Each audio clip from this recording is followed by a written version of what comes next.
সুন্নাত শুধু নাই মজলুম সহায়ক, সুন্নাত ওহুদের জালিমের প্রতিরোধ। সুন্নাত শুধু নাই মজলুম সহায়ক, সুন্নাত ওহুদের জালিমের প্রতিরোধ। সুন্নাত শুধু নাই নির্জন ধ্যানে যাওয়া, আর সুন্নাত হলো পাথরের আঘাত খাওয়া। মুহাব্বতে তার সুদিনের সাথী তুমি, দুর্দিনেও তার পাশে থাকো কি। আর কিছু সুন্নাত আছে তুমি জানো কি, জানলেও জীবনে কখনো তা মানো কি। আল্লাহর হাবিব বলেন, ইন্না হাযাল কুরআনা হুজ্জাতুল লাকা ওয়া আলাইক। এই কোরআন বড় কঠিন কিতাব। এই কোরআন যদি কারোর পক্ষে যায় সে বৈধ হয়ে যায়, এই কোরআন যদি কারোর বিপক্ষে যায় সে অবৈধ হয়ে যায়। এই কোরআন যদি কারোর পক্ষের দলিল হয়ে আল্লাহর কাছে সাক্ষ্য দেয়, ওই মানুষটার জন্যে আল্লাহর জান্নাত ওয়াজিব হয়ে যায়। সুবহানাল্লাহ, একটু জোরে বলা যাবে না? সেই কোরআনের পক্ষে থাকতে রাজি আছি আমরা ইনশাআল্লাহ? রাজি আছি ইনশাআল্লাহ? তাহলে আওয়াজ দিয়ে বলেন, কোরআন আছে যেখানে, কোরআন নাই যেখানে। মাশাআল্লাহ। আমরা আজকে খুব বেশি সময় আমার কথা বলার সুযোগ হবে না, কারণ আমার পরে দুইজন মুআজ্জাজ মেহমান আজকের এই ময়দানে তাশরিফ আনবেন। তার মধ্যে একজন আমাদের হৃদয়ের মণিকোঠায় যিনি ছিলেন, জালিম রাজাকে হসপিটালে চিকিৎসার নামে হত্যা করেছে, তিনি হচ্ছেন আমাদের শহীদ আল্লামা দেলওয়ার হোসেন সাঈদী। আজকে তিনি নাই। তার সন্তানকে দেখে হলেও আমরা একটু মনের জ্বালা মেটাতে চাই। আজকে এই ময়দানে তাশরিফ আনবেন আল্লামা সাঈদী রাহিমাহুল্লাহর সুযোগ্য সন্তান আলহাজ শামীম সাঈদী। কথা বলবেন। সারা দেশে কোরআনের মশাল হাতে যার নির্ভীক পদচারণা, তারুণ্যের আইডল প্রিয় ভাই এম হাসিবুর রহমান। আমি ভাঙ্গাচোরা মানুষ, অল্প কিছুক্ষণ কথা বলে আপনাদের কাছ থেকে বিদায় নিব। আমি চাইলেও বেশি সময় দিতে পারবো না, কারণ আজকে আমার মূল মাহফিল হলো নাটোর শহরে। আমার এখান থেকে নাটোরে চলে যেতে হবে। এই জন্য সব মিলিয়ে অল্প কিছু সময় আপনাদের দিব। ওই সময়টুকু একটু মন দিয়ে কথা শোনা যাবে ইনশাআল্লাহ? সবাই কি প্রস্তুতি নিয়েছেন ইনশাআল্লাহ? নারায়ে তাকবীর, নারায়ে তাকবীর। আল্লাহ যদি তৌফিক দান করেন, আমি আজকে কোরআনুল কারীমের 28 নম্বর সূরা, যেই সূরা কোরআনুল কারীমের 20 নম্বর পারায় অবস্থিত, সূরার নাম সূরাতুল কসাস। এই সূরার 85 নম্বর আয়াত থেকে আমি আপনাদের সামনে কিছু কথা বলবো। বলেন সূরার নাম কি? সবাই একটু জোরে বলেন, সূরার নাম কি? কত নাম্বার সূরা? 20 না 28? বলেন কত? 28। কসাস শব্দ হলো বহু বচন, এক বচনে হলো কিচ্ছা। এক বচনে কি? কিচ্ছা। কিচ্ছা মানে হলো ঘটনা।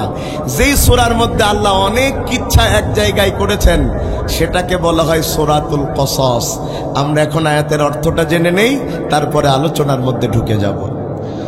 আমার আল্লাহ বলছেন, ইন্নাল্লাযী ফারাদা আলাইকাল কোরআন। হে নবী, নিশ্চয়ই সেই সত্তা আল্লাহ যিনি আপনার উপরে কোরআনকে ফরজ করে দিয়েছেন। কোরআনকে ফরজ করে দিয়েছেন কে? একটু জোরে বলেন না কে? ইন্নাল্লাযী ফারাদা আলাইকাল কোরআন, নিশ্চয়ই সেই সত্তা যিনি আপনার উপরে কোরআনকে ফরজ করে দিয়েছেন। লা রাদ্দুকা ইলা মাআদ। আর শুনে রাখেন, যে আল্লাহ আপনার উপরে কোরআন নাজিল করেছেন, সে আল্লাহ আপনাকে আবার সেই জায়গায় ফিরায় দেবে যেই জায়গা থেকে মক্কার কাফেররা আপনাকে হিজরত করতে বাধ্য করেছে। কোর রব্বি, সুতরাং বলেন আমার রব আলামু, বেশি জানেন। মান জাআ বিল হুদা, কে দুনিয়াতে হেদায়েত নিয়ে এসেছে? ওমান হুয়া ফি দলালিম মুবিন। আর আমার আল্লাহ এটাও জানেন যে কোন কোন মানুষেরা হেদায়েতের পরিবর্তে গোমরাহিকে কিনে নিয়েছেন। আমরা আজকে অর্থ জেনে নিলাম, আলোচনার মধ্যে ঢুকে যাই। আমার আল্লাহ বলছেন ইন্নাল্লাযী ফারাদা আলাইকাল কোরআন, সেই সত্তা আল্লাহ যিনি আপনার উপরে কোরআনকে ফরজ করে দিয়েছেন। কোরআন শেখা ফরজ না নফল? ভাই সামনে যারা আছেন দুপুরে বোধহয় খাওয়া দাওয়া করে আসেন না অধিকাংশ, নাকি আপনারা খান নাই? কে কে হাত তোলেন দেখি। মাশাআল্লাহ, অনেক মানুষ খেয়ে আসেন নাই। তো যারা খান নাই তারা একটু আস্তে কইেন, আর যারা খেয়েছেন তারা একটু জোরে বলেন। কোরআন নবীর উপরে আল্লাহ নফল করেছেন না ফরজ করেছেন? জোরে বলেন, কি করেছেন? কিভাবে ফরজ করেছেন? আল্লামা ইবনে কাসির বলেন কোরআন ফরজ হবার অর্থ হলো দুইটা। জোরে বলেন, কয়টা? কোরআন ফরজ হবার দুইটা অর্থ। এক নম্বর হলো কোরআন শেখা হলো ফরজ। বলেন কোরআন শেখা কি? জোরে বলেন, কোরআন শেখা কি? এখানে যারা বসে আছেন তারা বলেন তো দেখি, আমার রব সবার আগে বান্দার জন্য কোন আমলকে ফরজ করেছেন? বলেন বলেন বলেন। কোরআনের কি ফরজ করেছেন? মাশাআল্লাহ, বলেন ইকরা। আল্লাহ তাআলা শুরুতেই বলেন না আকিমুস সালাহ, শুরুতেই বলেন না ওয়াতুজ যাকাত। আমার আল্লাহ শুরুতেই বলেন নাই পর্দার কথা, সাদাকার কথা। আমার আল্লাহ শুরুতে বলেছেন কোরআন শেখার কথা। তার মানে প্রত্যেক মানুষের উপরে কোরআন শেখা ফরজ। কোরআন শেখা কেন ফরজ তারও কারণ আমার আল্লাহ কোরআনে বলে দিয়েছে। সুবহানাল্লাহ। কোরআন কেন শিখতে হবে? কোরআন কেন শিখতে হবে? কোরআন শিখলে লাভ কি? কারণ আল্লাহ তাআলা কোরআনুল কারীমকে বলেছেন আলো। মানুষ যখন অন্ধকারে পড়ে যায়, অন্ধকার রাস্তা থেকে চলার জন্য যেন কোনো গর্তে না পড়ে, তখন একটা জিনিস ব্যবহার করে, সেটার নাম কি? কথা বলেন না, সামনের ভাইয়েরা বলেন, সেটার নাম কি? লাইট যদি না থাকে অন্ধকারে কি হোঁচট খাবেন না? অথবা খেজুর গাছে ঠুল লেগে বলবেন আসসালামু আলাইকুম চাচা কেমন আছেন? ঠিক কিনা বলেন? কথা ঠিক না? তা অন্ধকার রাস্তায় চলতে গেলে যেমন লাইট লাগে, বান্দা যদি দুনিয়ার অন্ধকার রাস্তা থেকে জান্নাতে যেতে চায় তারও একটা লাইট লাগে, সেই লাইটের নাম হচ্ছে কোরআন। সুতরাং যে এই কোরআন পড়তে পারবে না সে এই আলোর রাস্তা খুঁজে পাবে। আমার আল্লাহ ঠিক এইভাবে কোরআনের মধ্যে বলেন কিতাবুন আনজালনাহু ইলাইকা লিতুখরিজান নাসা মিনাজ যুলুমাতি ইলান নূর। ও নবী, আমি আপনার উপরে কোরআন এই জন্যকে ফরজ করে দিয়েছি যাতে করে আপনি মানুষকে কোরআন এর মাধ্যমে অন্ধকার থেকে আলোর পথে নিতে পারেন।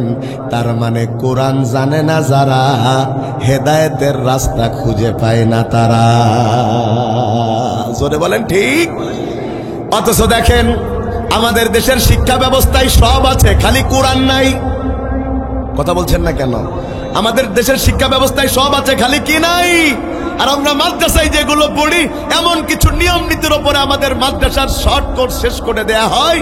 সেখানে একজন মানুষ রোজা রাখবে কেমনে, কি বলে নামাজ পড়বে কেমনে পদ্ধতি শেখানো হয়, কিন্তু একজন মুসলমান রাষ্ট্র চালাবে কেমনে কোরআনের হাদিসের দৃষ্টিতে সেটা শেখানো হয় না। কারণ সেটা শেখালে তো গাঁজাখোরদের তো আর রাজনীতি চলে না। এজন্য উচিত আমার রব আমার আল্লাহ সব আমলের আগে যেই কোরআন শিক্ষাকে ফরজ করেছেন, সরকারের উচিত প্রত্যেক শিক্ষা প্রতিষ্ঠানে, হোক সেটা হাই স্কুল, হোক সেটা গার্লস স্কুল, হোক সেটা প্রাইমারি স্কুল, হোক সেটা কলেজ, হোক সেটা ভার্সিটি, প্রত্যেক প্রতিষ্ঠানে কোরআন শিক্ষাকে ফরজ করা উচিত।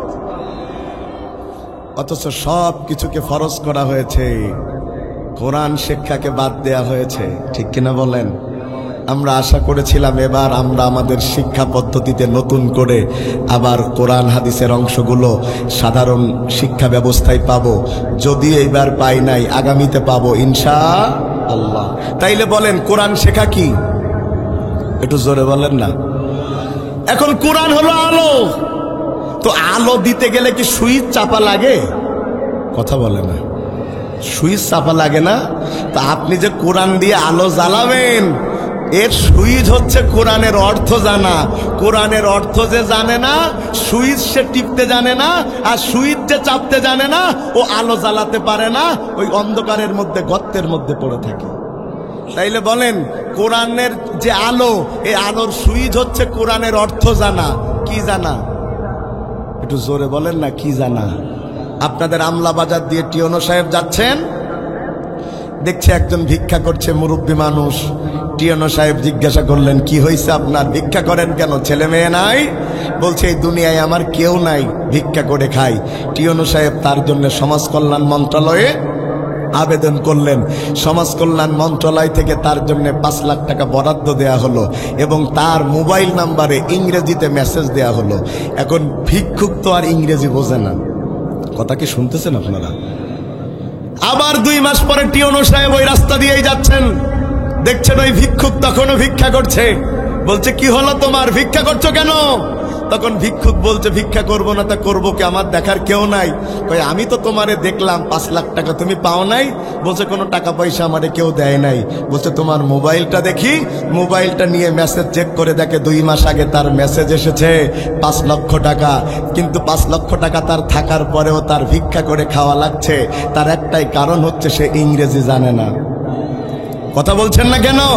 আজ গোটা পৃথিবী জুড়ে মুসলমান মার খায়, আজ গোটা পৃথিবী জুড়ে মুসলমান বোমা হামলার শিকার হয়। এমনকি 90% মুসলমানের দেশেও মুসলমানেরা শান্তিতে তাফসীর করতে পারে নাই। তার সবচেয়ে বড় কারণ, মুসলমান কোরআন পড়েছে সওয়াবের জন্য, কিন্তু কোরআন দিয়ে সমাজ পরিবর্তনের প্রচেষ্টা করে নাই। যদি মুসলমান কোরআনের অর্থ বুঝে সমাজ পরিবর্তনের চেষ্টা করত, আলহামদুলিল্লাহ, এদেশে 24-এ আন্দোলন করা লাগতো না, 71-এই বাংলাদেশ ইসলামিক দেশ হয়ে যেত। কথা ঠিক? আল্লামা সাইদি রাহমাহুল্লাহকে যেদিন হত্যা করা হলো, তার পরের জুমায় কিন্তু তৎকালীন সরকার সব মসজিদে বলে দিয়েছিল যে কোনো মসজিদে দোয়া করা যাবে না। আপনাদের এই অঞ্চলে কি বলেছিল? কথা বলেন না, বলেছিল? আমার মসজিদেও বলেছে। মোটামুটি লোকজন, গোয়েন্দা সংস্থার লোকজন ভরা, কারণ ওরা জানে কেউ না বললেও আমি বলবো। আমার যারা কাছের মানুষজন আছেন অথরিটিতে, তারা আমারে বলছে, হুজুর আজকে দোয়া করলে একটাও বাড়ি যেতে পারবো না। আমি বললাম, বাংলায় যদি না করা যায় আরবিতে করা যাবেন তো? বলতেছে, হ্যাঁ তা করেন। কথা কি শুনতেছেন আপনারা? আরবিতে যেই পরিমাণ বদদোয়া করলাম, যদি ওই অর্থ ওরা বুঝতো। আমি আরবিতে যা আছে সব বলতেছি, যারা আমারে ধরতে আসছে ওরাই বলতেছে আমেন। যদি ওইটার অর্থ ওরা জানতো, তাহলে শেখ হাসিনার পতনের জন্য আমার 1 নম্বর দায়ী করতো, বলতো দোয়ার কারণে পতন হয়েছে। কি বুঝলেন? এদেশে সওয়াবের কোরআন চলে, কিন্তু এদেশে অর্থের কোরআন চলে না। এই জন্য তো বড় বড় রাজনৈতিক মাথারা বলে ইসলামে রাজনীতি বলতে কিচ্ছু নাই, কারণ ওই বেটার মধ্যে কোরআনের কোনো জ্ঞানই নাই। আল্লাহ বলছেন, ইন্নাল্লাযী ফারাদা আলাইকাল কোরআন, ও নবী, আপনার উপরে কোরআনকে ফরজ করা হয়েছে। 1 নাম্বার হলো কোরআন শিক্ষাকে ফরজ করা হয়েছে।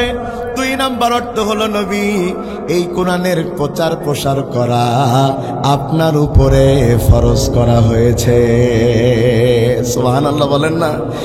আমার নবীকে আল্লাহ কোরআন নাজিল করার পরে আমার রব, আমার আল্লাহ বলে দিলেন, ইয়া আইয়ুহার রাসূল বাল্লিগ মা উনজিলা ইলাইকা মির রাব্বিক ওয়া ইল্লাম তাফআল ফামা বাল্লাগতা রিসালাতাহ। আল্লাহু আকবার। ও নবী, আমি আপনার উপরে কোরআনকে নাজিল করেছি, সুতরাং এই কোরআনের দাওয়াত আপনি প্রত্যেক মানুষের কাছে কাছে পৌঁছে দেন। আপনি যদি কোনো নেতার ভয়ে, কোনো পুলিশের ভয়ে, কোনো গভর্নমেন্টের ভয়ে, কোনো মানুষের ভয়ে এই কোরআনের কথা গোপন করেন, সব কথা যদি আপনি না বলেন, ও নবী, আপনার রিসালাত থাকবে না। নবীকে যদি আল্লাহ এই কথা বলতে পারেন, নবী, কোরআনের প্রপার দাওয়াত সব জায়গায় না পৌঁছালে আপনার নবুয়াত থাকবে না। আল্লাহর কসম, আমাদের মতো মৌলবী যদি হক কথা না বলে, তার ঈমান থাকার কোনো প্রশ্ন আসে না। খুব মন দিয়া বুঝেন আমার কথাগুলো। কোরআন ফরজের 1 নম্বর অর্থ, আল্লাহ কোরআন শিক্ষা ফরজ করেছেন। কোরআন ফরজের 2 নম্বর অর্থ আমার আল্লাহ মানুষের কাছে কোরআনের দাওয়াত পৌঁছিয়ে দেওয়ার কথা বলেছেন। এটা বলার পরে আল্লাহ রাসূলকে বললেন এই দাওয়াত পৌঁছাতেই হবে, কারণ আমার আল্লাহ জানেন এই দাওয়াত নবী পৌঁছাবে যখন সমাজের লোক আমার নবীর বিরোধিতা করবে তখন। আপনি যে বলেন রাজনীতি রস করে তাই আমরা খেপি নাই, খেপতাম না, এটা পুরা মিথ্যা কথা। রাজনীতির ওয়াজ না করলেও মানুষ খেপে, খেপে না? কথা বলেন না, খেপে না? আমি যদি সুদের রস করি, সুদখোরের মনে হয় বিশাল ভাল লাগে। সুদখোর তো চিন্তা করে হুজুর মানুষের মধ্যেই পড়ে না। আল্লাহ তাআলা নবীকে কেন হুঁশিয়ার করলেন? এই দাওয়াত যদি না পৌঁছাতে পারেন তাহলে আপনার রিসালাত থাকবে না। তার মানে আমার আল্লাহ নিশ্চিত জানেন এই দাওয়াত যখন আমার রাসূল পৌঁছাবেন এমন একটা বাধার প্রাচীর সামনে আসবে, সেই প্রাচীর পাড়ি দেয়া বড় অসম্ভব। আপনি তাকিয়ে দেখেন আল্লাহ রাসূল যেই প্রোগ্রামে সর্বপ্রথম মানুষের কাছে কোরআনের দাওয়াত দিয়েছিলেন, সেই দাওয়াতে কি তিনি বলেছিলেন আমারে ভোট দিবা? কথা বলেন না। রাসূলকে বলেছিলেন যে আমার একটা মার্কা আছে, মিষ্টি কুমড়ো মার্কা, বলেছিলেন? অথবা আমার সাহাবীরা এমপি পদে দাঁড়াবে 300 আসনে, তাদের তোমরা ভোট দিবা, বলেছিলেন? না। রাসূল কি বলেছিলেন? সেই কথা আল্লাহ কোরআনে বলে দিয়েছেন। রাসূল কোরআনের মধ্যে দাওয়াতে কি বলেছেন? আল্লাহ কোরআনের মধ্যে এইভাবে বলেন, ইয়া আইয়ুহান নাস কুলু লা ইলাহা ইল্লাল্লাহ তুফলিহুন। রাসূল বললেন ও মানুষেরা তোমরা বলো লা ইলাহা ইল্লাল্লাহ, তাহলে তোমরা সফল হয়ে যাবা। এই কথার মধ্যে কি রাজনীতি আছে? একটু কথা মনে হয় বুঝতেছেন না আপনারা আমার। রাসূল বলছেন হে মানুষ সকল তোমরা বলো লা ইলাহা ইল্লাল্লাহ, তাইলে তোমরা সফল হয়ে যাবা। এই কথার মধ্যে কি রাজনীতি আছে? এই কথার মধ্যে মৌলিকভাবে রাজনীতির কথা নাই। কিন্তু কেন কেন কেন আবু লাহাব তার নিজের চাচা খেপে গেল, নিজেই পাথর তুলে বলল, ও আমার ভাতিজা মুহাম্মদ, তুমি যদি তোমার এই কথা না থামায় দাও তাহলে তো তোমার মাথায় আমি পাথর মেরে তোমার মাথা ফাটায় দেব। কথা তো হলো লা ইলাহা ইল্লাল্লাহ, তোমরা সফল হবা। তাইলে খেপলো কেন? কারণ ওই যুগের কাফেররা জানতো লা ইলাহা ইল্লাল্লাহ এর অর্থ হচ্ছে আল্লাহ ছাড়া আর কোনো আইনদাতা নাই। যেহেতু দুনিয়া আল্লাহর, আইন চলবে আল্লাহর, তাহলে আমরা যেই আইনের ভিত্তিতে মানুষ শাসন করি এই আইন আর থাকবে না। এই আইন যদি না থাকে তাহলে আবু জেহেলের গোষ্ঠীও আর ক্ষমতায় থাকতে পারবে না। ভাই আমি কিন্তু খুব গরম আজ করতে পারবো না ভাই, মৌলিক কথা শোনেন। গরম আজ খুব করেছি, গরম আজ করতে করতে মানুষের কানে আর ভাল লাগছে না। খুব মন দিয়া শুনেন, শুধু বলা হলো লা ইলাহা ইল্লাল্লাহ, তাই পাথর ছুঁড়ে মারল। কারণ আমরা বাংলাদেশের লোক যদিও অত সুন্দর করে আরবির অর্থ নিহিত অর্থ না বুঝি, সৌদি আরবের লোক তো বুঝে। ওরা যে রাসূল যেই না বলেছেন লা ইলাহা ইল্লাল্লাহ, আল্লাহ ছাড়া কোনো ইলাহা নাই, ওরা বোঝে ইলাহ তো তিনি, আইন দেন যিনি। কথা মনে হয় বোঝাতে পারতেছি না। রাসূল তো বলেন নাই যে আল্লাহ ছাড়া কোনো সৃষ্টিকর্তা নাই, ওরাও মেনে নিত। যদি রাসূল বলতেন আল্লাহ ছাড়া কোনো রিজিকদাতা নাই, ওরাও মেনে নিত। কিন্তু রাসূল যে বলেছেন আল্লাহ ছাড়া কোনো আইনদাতা নাই, এরা ওটা মানতে পারে নাই। কারণ ওরা তো মানব রচিত আইনের ভিত্তিতেই ক্ষমতায় রয়েছে। তো মানব রচিত ভিত্তিতে ক্ষমতায় থাকলে যদি আল্লাহর আইন সেখানে ইন হয়, তাইলে তো মানব রচিত আইন থাকে না। এই কোরআন হাতে নিয়ে বলছি, এই কোরআন হাতে নিয়ে বলছি, আমাদের দেশের যে বা যারা আল্লাহর জমিনে আল্লাহর দিন কায়েম চায় না, আল্লাহর কসম ওরা জানে আল্লাহর দিন কায়েম হয়ে গেলে ওদের মতবাদ এই দেশের মানুষ লাথি মেরে ছুঁড়ে ফেলে দেবে। এই জন্যই তারা হুজুরদের বিরোধিতা করে বলতেছে আমরা সব চাই, শরিয়া আইন চাই না। কেন? কারণ কোরআন যেখানে থাকে সেখানে মানুষের তৈরি করা আইন চলে না। মানুষের তৈরি করা আইনে শান্তি নাকি আল্লাহর আইনে শান্তি? যেভাবে বললেন আপনারা মনে হয় একমত না। কার আইনে শান্তি? আর একটু জোরে বলেন, কার আইনে শান্তি? তাইলে আল্লাহর আইন চাই না কেন? শোনেন, এই সমাজে আল্লাহর আইন চাই না তারা চোর এবং ডাকাতের বাচ্চা যারা। কারণ ওরা জানে যদি এ দেশে চুরির আইন পাশ হয়, যেই পরিমাণ চুরি করেছে, খালি তো 2 হাত না 2 পাও কাটা লাগবে। কথা বলতেছেন না কেন? এই জন্য কোন চোর আল্লাহ রহমতে চায় না যে আল্লাহর আইন দিয়ে দেশ চলুক। কিন্তু সাধারণ জনগণ শোনেন, আল্লাহর আইন দিয়ে দেশ চললে চোরদের লাভ না থাকতে পারে, কিন্তু গোটা সাধারণ জনগণের লাভ রয়েছে। ধরেন আমারে আপনারা চেনেন না? সবাই চেনেন তো, সবাই মোটামুটি। না চেনার তো কথা না।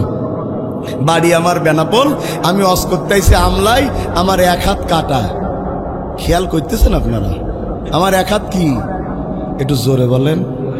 আমি ওয়াজ করতেছি, ভাইয়েরা তাকা অবলম্বন করবা, ভাইয়েরা জান্নাতে যেতে গেলে কোনো চুরি করা যাবে না। শ্রোতা একটা দাঁড়াই বলতেছে, সে ওয়াজ পরে, আগে বলো তোমার হাত কাটা কেন? কথা বলছেন না কেন? কারণ সমাজে এখন কিসের আইন চালু রয়েছে? ওয়াজের মধ্যে আর কি, ওয়াজের মধ্যে এখন কিসের আইন চালু রয়েছে? কোরআনের আইন। তো কোরআনের আইন চালু হলে হাত কাটার বিধান। আমি তখন বললাম, দেখো ভাই, আমি অ্যাক্সিডেন্ট করেছিলাম তাই হাত কেটেছে। ওরা বলতেছে ওয়াজ থামাও, আগে বেনাপোলে ফোন দিয়ে জিজ্ঞেস করবো যে তুমি কনে চুরি করতে যে ধরা খাইলে। কথা বলছেন না কেন? এবার যদি বেনাপোলে ফোন দিয়ে জানে যে আমার হাত কাটা হয়েছে চুরি করার জন্যে, তাহলে আমি নামুলের ওয়াজ আর কোনো মানুষ শুনবে না। মানুষ বলবে চোরের ওয়াজ শোনার টাইম নাই। কথা বলেন।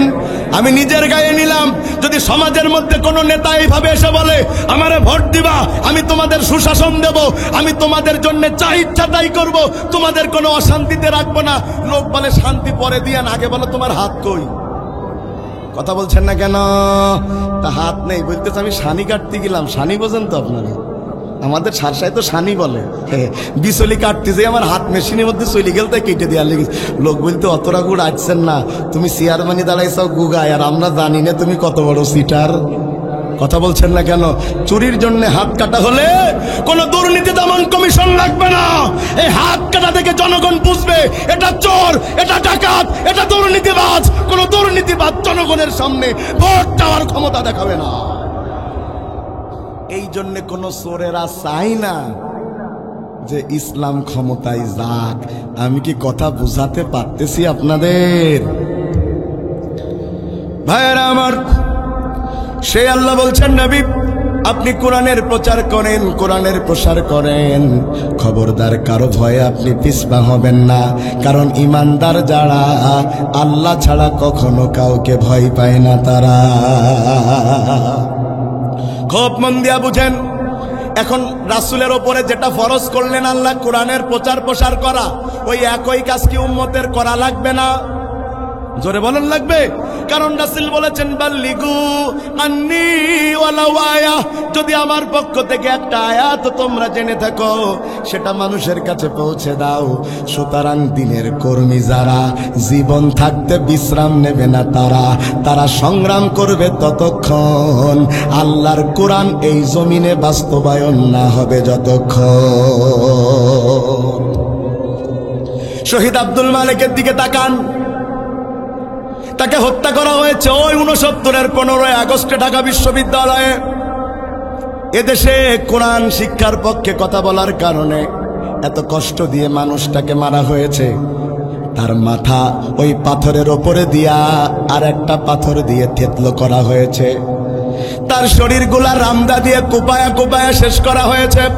কত কষ্ট দিয়ে শহীদ আব্দুল মালেককে ওই ঢাকা বিশ্ববিদ্যালয়ে হত্যা করা হয়েছিল শুধুমাত্র কোরআনের পক্ষে বলার কারণে। ওই শহীদ আব্দুল মালেকের একটা উক্তি সারা বাংলা ভাষাভাষী মানুষদের কাছে প্রেরণা হয়ে আছে। তিনি তার চিঠির মধ্যে লিখেছেন, আমি দ্বীনের কাজ করতে চাই, এই কাজ করার জন্য আমি হেঁটে হেঁটে যেতে চাই। যদি কোনো ইসলাম বিরোধী শক্তি আমার পা দুটা কেটে নেয়, তারপরেও তারা আমাকে দ্বীনি আন্দোলন থেকে সরাতে পারবে না। আমি তখন হাতের ওপরে ভর করে দ্বীন কায়েমের কাজ করব। যদি আমার হাত দুইটা কেটে নেয়, তারপরেও তারা আমাকে থামিয়ে দিতে পারবে না। আমি গড়ায় গড়ায় দ্বীনের কাজ করে যাব। এক পর্যায়ে যদি আমার শরীরের শক্তি সামর্থ্য শেষ হয়ে যায়, আমি তখন মঞ্জিলে মকসিদের দিকে তাকায়া তাকায়া বলবো, আল্লাহ, শক্তি ছিল যতক্ষণ দ্বীনের কাজ করেছি ততক্ষণ।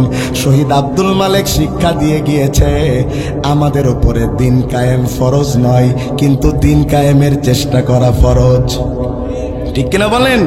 দ্বীন কায়েম করার দায়িত্ব কার? চেষ্টা করার দায়িত্ব কার? আমরা চেষ্টা করব ততক্ষণ, যদি 100 বছর লাগে 100 বছর চেষ্টা করব। কারণ আমাদের মূল মাকসাদ হলো আল্লাহর জমিন আল্লাহর কোরআন দিয়ে চলবে। রাজি আছেন ইনশাআল্লাহ? ভাইয়ের আমার, মন দিয়া কথা শুনেন এবার।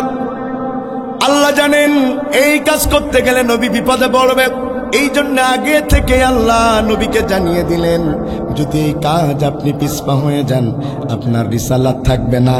এই কথা বলে আল্লাহ নবীকে কিন্তু নিরাশ করেন নাই। আল্লাহ এবার নবীকে বলছেন, এই কোরআনের কাজ করতে যেয়ে যদি তুমি বিপদে পড়ে যাও, আমি আল্লাহ বললাম তোমাকে যতটা অপমান তারা করবে আমি সবটুকু সম্মান করে ফেরত দেব। সুবহানাল্লাহ বলবেন না? রাসূলকে কি তারা অপমান করেছে? বলতেছেন না, করেছে। রাসূল সলাতে গিয়েছে, সলাতে সেজদায় গিয়েছে, তারা উটের নাড়ি ভুড়ি চাপায়ে দিয়েছে, রাসূল যেন সেজদার মধ্যেই দম লেগে মরে যায়। তারা রাসূলকে কম কষ্ট দেয় নাই। তায়েফের ময়দানে এত এত এত পাথর মেরেছে, রাসূল হাঁটতে পারেন না। রাসূলের শরীরের রক্তগুলো বয়ে পড়তে পড়তে জুতার মধ্যে এমন ভাবে আটকে গেছে, জুতা খুলতে গেলে রাসূলের কলিজায় লাগে। উহুদের ময়দানে এত বেশি রাসূলের ওপর আঘাত করা হয়েছে, পড়ে গিয়েছেন গর্তের মধ্যে, মাথা কেটে গিয়েছে, দাঁত ভেঙে গিয়েছে। আল্লাহ বলছেন, নবী এই যত কষ্ট আপনাকে দিয়েছে সবটুকু কষ্ট আমি আল্লাহ তোমার জন্য আনন্দ করে ফেরত দেব। ওয়ালাল আখিরাতু খায়রুল লাকা মিনাল উলা। নবী তুমি জেনে রাখো, তোমার শুরুতে তারা যেটা করুক না কেন, শেষের হাসি তুমি হাসবা। সুবহানাল্লাহ কইতেছে করে না? কষ্ট তো কম দেয় নাই আমাদের দেশেও। 2 জন আলেম একসাথে চা খাইলেও নাশকতার মামলা দিয়ে জেলের মধ্যে ভরে দিয়েছে। কথা ঠিক। নিরীহ মানুষগুলোকে ঘরের থেকে তুলে নিয়ে ওই মাঠের মধ্যে নিয়ে ক্রস ফায়ারে হত্যা করে বলেছে বন্দুক যুদ্ধে মারা গিয়েছে। কথা বলছেন না কেন? এমন কোন কষ্ট নাই যেই কষ্ট ইসলামী আন্দোলনের নেতা কর্মীদের দেওয়া হয় নাই। তারা মনে করেছিল 41-71-এর আগে আমাদের কেউ ক্ষমতা থেকে নামাতে পারবে না। দেখো, যাদের কষ্ট দিয়েছিলে তারা মানুষের হৃদয়ের মণিকুঠায়, আর যারা কষ্ট দিয়েছিল কুষ্টি শুদ্ধ আল্লাহ মামুর বাড়ি পাঠিয়ে দিয়েছে। আল্লাহ কি সহযোগিতা করেন? জোরে বলেন না, করেন। কি আল্লাহ, আল্লাহ কি করেছেন? যেই ট্রাইব্যুনালে হুজুরদের ফাঁসি দেয়া হয়েছে ওই ট্রাইব্যুনালে এখন তার নামে মামলা হচ্ছে। আমাদের সারসায় একটা গল্প আছে, আপনারা মনে হয় জানেন, যে বেশি বুদ্ধি যার, এক খাবার 2 বার খাওয়া লাগে তার। জানেন না? কাঁঠাল 3 বন্ধু গিয়েছে হাটে। আগে হাট হতো না, এখনো তো মনে হয় এই অঞ্চলে হাট হয় না?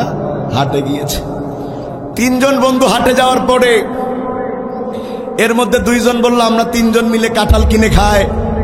এদের মধ্যে একটা কিপটে আর জন্মের বুদ্ধিমান, ও বলছে কাঁঠাল কিনে খাবো। কোন সিস্টেমে?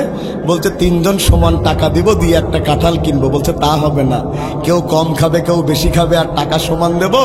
আগে কাঁঠালের দাম ফেলো, এরপরে কাঁঠাল খাবো, খাওয়ার পরে কাঁঠালের কুয়া পাশে রাখবো, যার যেই পরিমাণ কুয়া সে সেই পরিমাণ টাকা দেবে। শুনতেছেন কথা আপনারা? বুদ্ধিমানটার এত বুদ্ধি, ওই 3 জন মিলে কাঁঠাল খায়, বাকি 2 জন খায় আর বিচি সামনে রাখে, আরো বিচি শুদ্ধ খায়া নাই।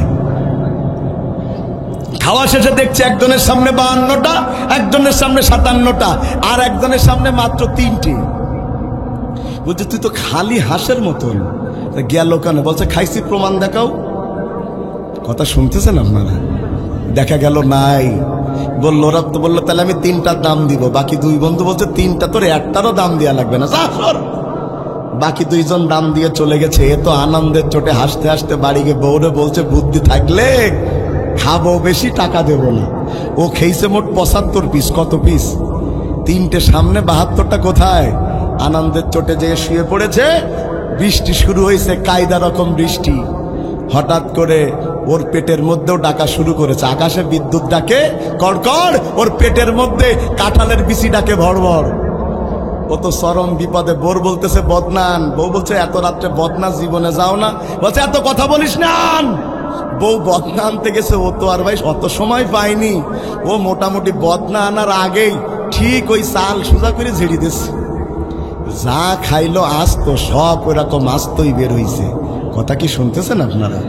আস্ত বের হওয়ার পরে ও যে এবার ঘুম পড়েছে, সকালবেলা পরের দিন কাজে যাচ্ছে। বউ বলছে কাল তো বাজারতে দাঁত কেলাত কেলাত আসলে, বাজার তো করনি। বলছে আজকে আশেপাশে যা পাও তাই দিয়ে চালাই দাও।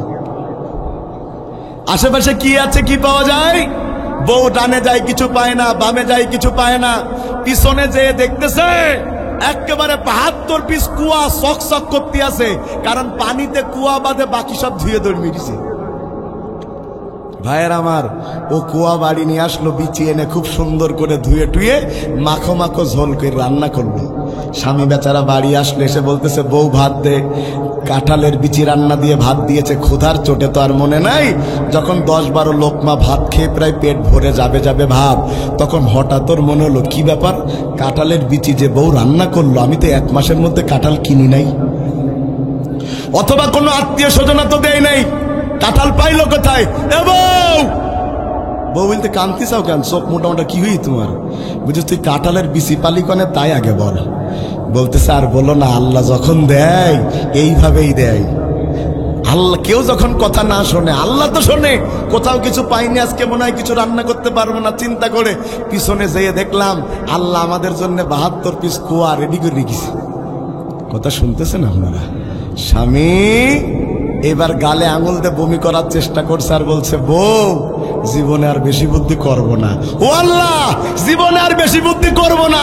যদি বেশি বুদ্ধি করলে 1 খাবার 2 বার খাওয়া লাগে জানতাম, যেই খাবার মুখ দিয়ে ঢুকাইছো ওই খাবার আবার নিচ দিয়ে বের করে আবারও মুখ দিয়ে ঢুকাবার জানতাম। আল্লাহ তোমার নামের কসম, জীবনে 2 নাম্বারই করতাম না। তারা ট্রাইব্যুনাল গঠন করেছে, নিজেদের উকিল দিয়েছে, নিজেদের সাক্ষী দিয়েছে, মনে করেছে তারা ক্ষমতা থেকে আর যাবে না।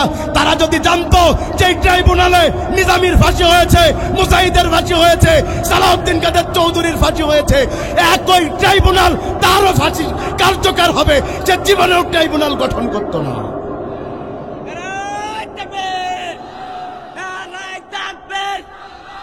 ইসলামের শত্রুরা হুঁশিয়ার, সাবধান। ভাইয়ের আমার, এজন্য জানা উচিত আমাকারু আমাকারাল্লাহ, আল্লাহু খায়রুল মাকিরিন। বান্দার চিন্তা শেষ হয়, আল্লাহর চেষ্টা কখনো শেষ হয় না। ঠিক কিনা বলেন? তারা ষড়যন্ত্র করে আর আল্লাহ মাজলুমদের পক্ষে তাদের ষড়যন্ত্রের জবাব দিয়ে দেয়। সুবহানাল্লাহ বলেন। আলা ইন্না নাসরাল্লাহি করিব। বিপদ যত বাড়ে আল্লাহর সাহায্য তত কাছে আসে।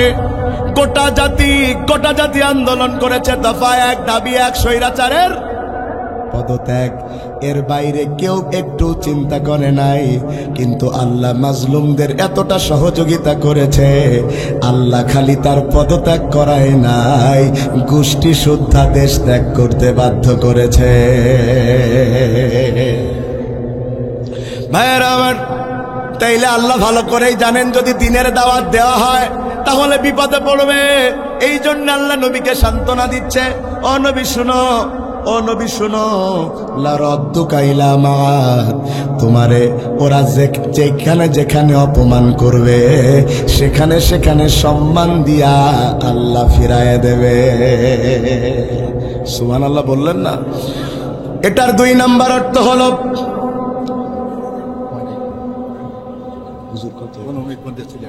মাশাআল্লাহ নিয়ে আসছে তো মঞ্চে নিয়ে আসছে।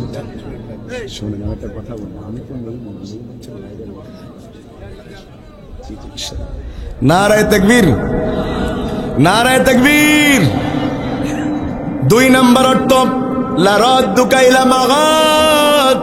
এটার 2 নাম্বার হলো নবী যেই মক্কা থেকে মক্কার কাফেররা আপনাকে তাড়ায় দিয়েছে, ওই মক্কাতেই আমি আল্লাহ আবার আপনাকে ফিরায় আনবো। তবে সাধারণ করে ফেরাবো না, রাষ্ট্রপ্রধান করে আপনাকে ফিরায় আনবো। সুবহানাল্লাহ বলবেন না? কাফেররা সিদ্ধান্ত নিল আয়াতের তাফসীর, কাফেররা সিদ্ধান্ত নিল আল্লাহ রাসূলকে হত্যা করবে। আপনারা আওয়াজ দিয়ে বলেন জীবন মৃত্যুর মালিক কে? জোরে বলেন কে? মৃত্যুর ফয়সালা তো জমিনে হয় না, মৃত্যুর ফয়সালা কোথায় হয়? এজন্যে সবাই মিলে চেষ্টা করলেও আপনি কাউকে মারতে পারবেন না যদি আল্লাহ তাকে বাঁচায় রাখতে চায়।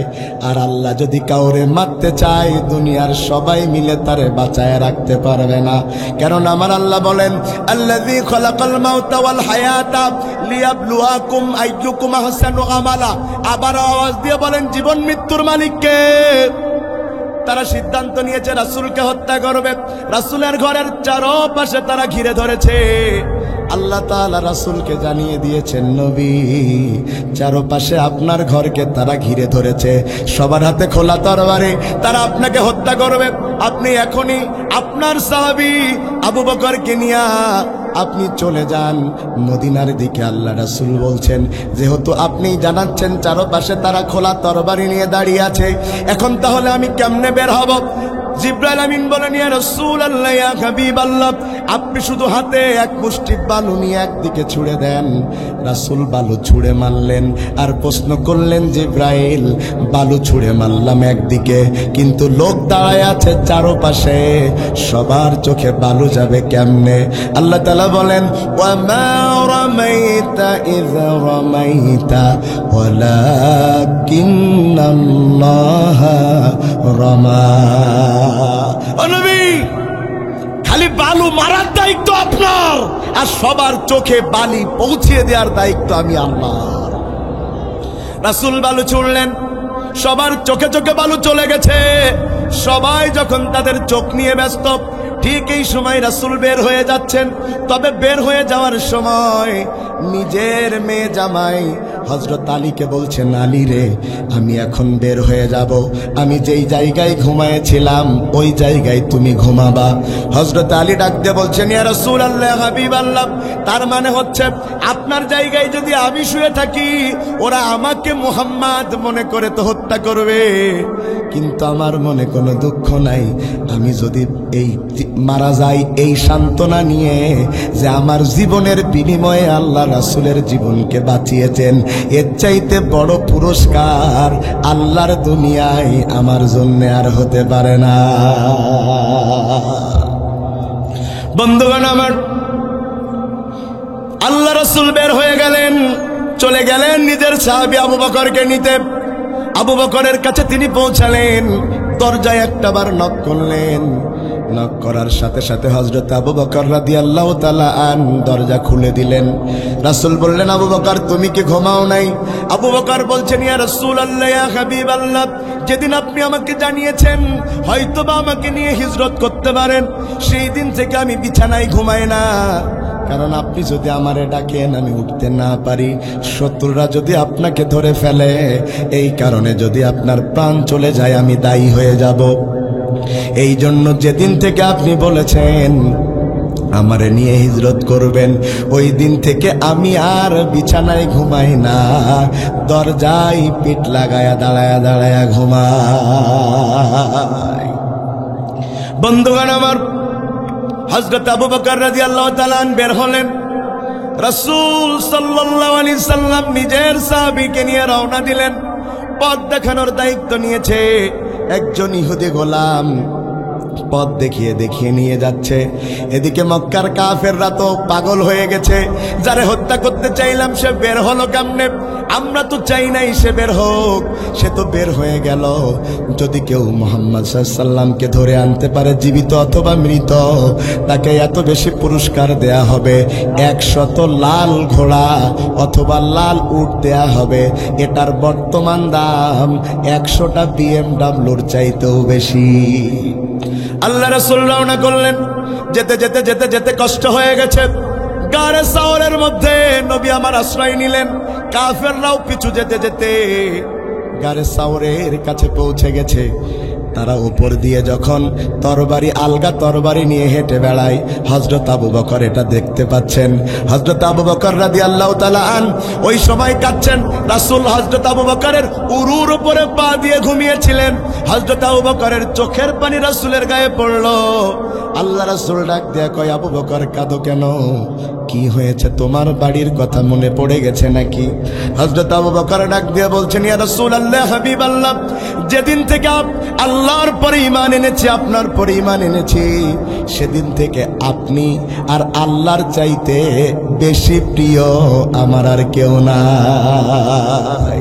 সুবহানাল্লাহ কইলেন না রে ভাই? বন্ধুগণ আমার,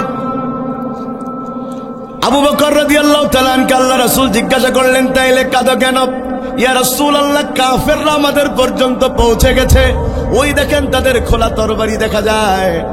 ওরা যদি একবার নিচের দিকে তাকায়, আপনাকেও দেখে ফেলবে, আমাকেও দেখে ফেলবে, তাহলে কি হবে বলেন তো দেখি?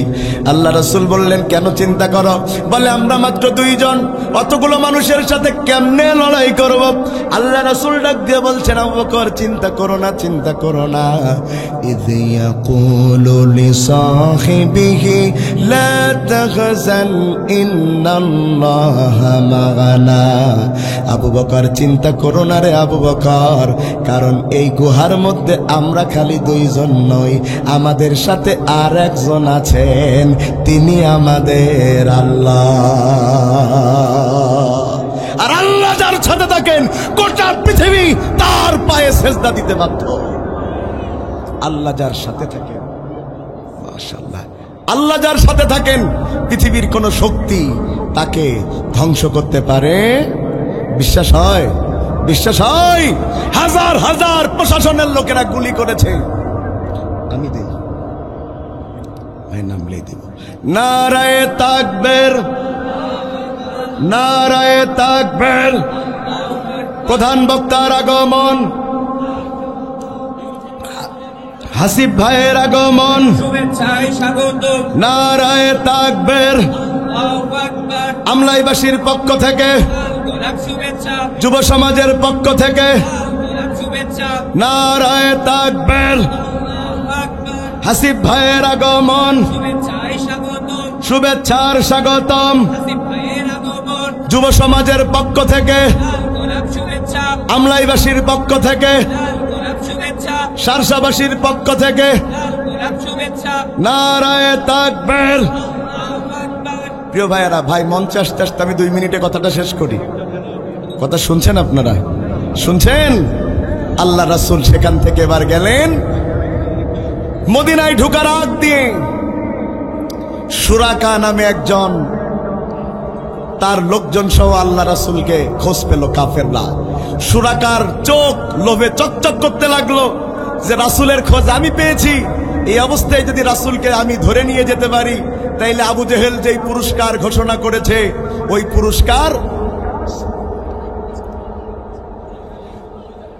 পুরস্কার আমি যদি পেয়ে যাই, মক্কার সেরা ধনীদের মধ্যে আমি একজন হয়ে যাব।